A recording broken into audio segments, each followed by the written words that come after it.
Hi everyone, good evening and good afternoon. My name is Nix Mirakuma and I am the owner of Mirakuma Healing, where we read cards, palms, I give counseling with advice. We post a lot about our mind, body, and soul healing, as well as how to handle trauma, toxicity, loving ourselves, embracing our uniqueness, and also about mental, physical, and emotional disabilities and health issues. Now, that being said, on this video, we are going to be reading for Aries on the month of April, okay?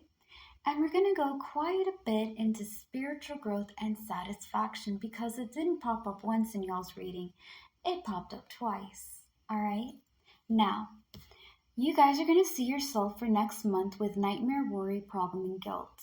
This normally comes when we're stressed out, overthinking, overwhelmed, kind of trying to figure things out, but they're not falling in place, and just being like, just having too much to handle, right? It can cause a lot of strain on us, mentally, emotionally, and physically. Now, that being said, this month is all about, not this month, but April will be all about spiritual growth and satisfaction. The good news is, guys, you're going to overcome this, okay? You're going to accomplish spiritual growth and satisfaction because it's popped up twice. And this is what the month is about, and this is your major accomplishment. So you're starting to understand that there's some things that you need to change for yourself, some things you need to embrace and welcome and love, and some things you need to understand why it is that way, okay? Now, this is what I was mentioning when I started this video about we're going into some depths about spiritual growth, okay? First thing, let's go into satisfaction because that doesn't take a lot of time to explain. If you guys are like me, you're like a 90s kid, an early 2000s kid, maybe 70s, 80s, 60s, and before, okay? Before the 2010s. You are taught that you should find somebody that makes you happy. You should be with people that make you feel loved instead of trying to find yourself and love yourself before you find those people. People cannot make you happy. I love my family. Keep hearing noises outside. That just sounds like something dropped or a door being closed.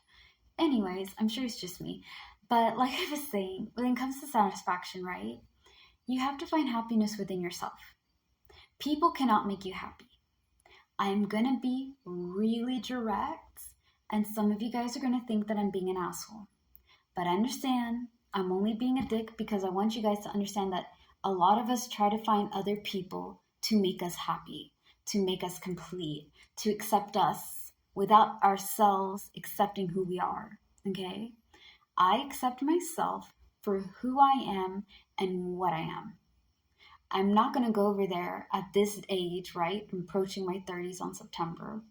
I'm not out here trying to find people that are going to love me and make me happy. I'm going to make myself happy. And if I find somebody that matches my rhythm and rhyme, cool. And if they're not going to be with my vibe and tribe, then great. I'm not going to go over there and cry about it. But you have to get to a point in your healing journey that you're not trying to find people to complete you. You need to complete yourself. You need to be able to love yourself. You need to be able to understand where is this toxic habit coming from? Why am I trying to please everybody? Why can't I open up and talk to others? Why am I suppressing emotions? These are things that you need to accept that are bad for you and change. You need to work on yourself before you try to welcome others to fix you. People can't fix you. You have to fix yourself, okay? And that's where spiritual growth comes in with your satisfaction. Be mindful, okay? This is a really hard thing to do because it's so much easier said than done.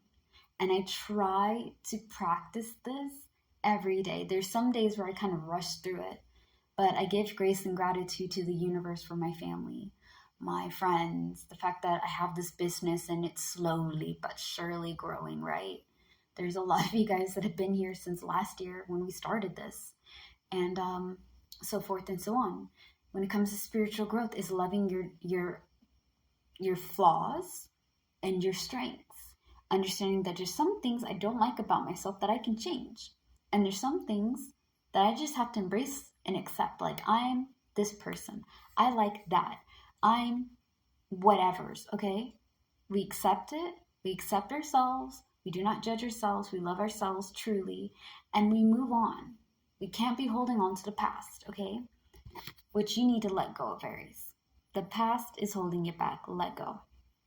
Nostalgia, childhood, and old friends is what you need to avoid. You can't live behind, okay? That's like, okay, you guys are going to see this.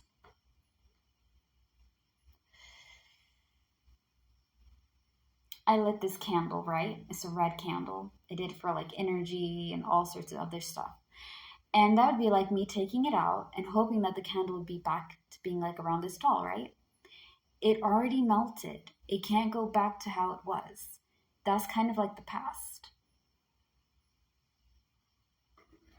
I'm trying to focus for it to stay where it is without tipping over. Anywho, you can't go back in time and change things for what they were, okay? And for you guys, I'm sorry to say this is most likely going to be a two-parter because I had a whole speech about spiritual growth and satisfaction, but it's something that needed to be said. Okay, we are taught and trained to find people to make us happy, to find the perfect partner, have the children at this age, and do this, that, and the third. And if you're at my age and you're not married, you're not having anybody, then my God, you're wasting away. Listen, it's better to be alone and happy than to be with the wrong person and miserable. Satisfy yourself and have happiness and have confidence in who you are before you try to add other people to the mix. Okay? Now, that being said, like I said, let go of the past. Know who to talk to. Past is what you need to avoid. Nostalgia, childhood, and old friends. You cannot live what was. Okay? It happened. And as much as we love to change the past, and as much as I would love to go back in time and switch this, that, and third, it happened for a reason. It shaped me for who I am now. Okay, if I didn't go through all that, I wouldn't be who I am. I wouldn't have compassion. I wouldn't have empathy. I wouldn't try to go over there and understand what other people are telling me because I wouldn't have had a past. I've just made everything perfect. Sometimes things happen for a reason, and that's okay.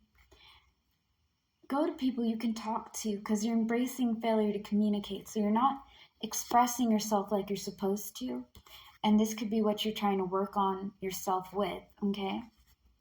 Now, you're going to need to focus and keep pursuit for romance, childishness, and irresponsibility. You need a balance between being carefree and what you need to overcome: encouragement, enjoying fruits of your labor. You're working really hard trying to juggle resources, trying to get things to fall in place. Some of you guys are looking for a job. Some of you guys have a job, but the money's not coming in the way that you want. And you're trying to figure out, like, how can I be able to get A, B, and C, 1, 2, and 3, right? And it's kind of funky. It's getting really hard. We'll get into more of that on the next video, okay? Because they only give me 10 minutes and it's like about 8 minutes and some seconds. So that being said, stay tuned for part 2. If you guys haven't already, follow me on YouTube. Marikuma Healing is the name. It has my logo that you see on my account. And yeah, slay the day, be happy and be gay. Peace out. I love you guys.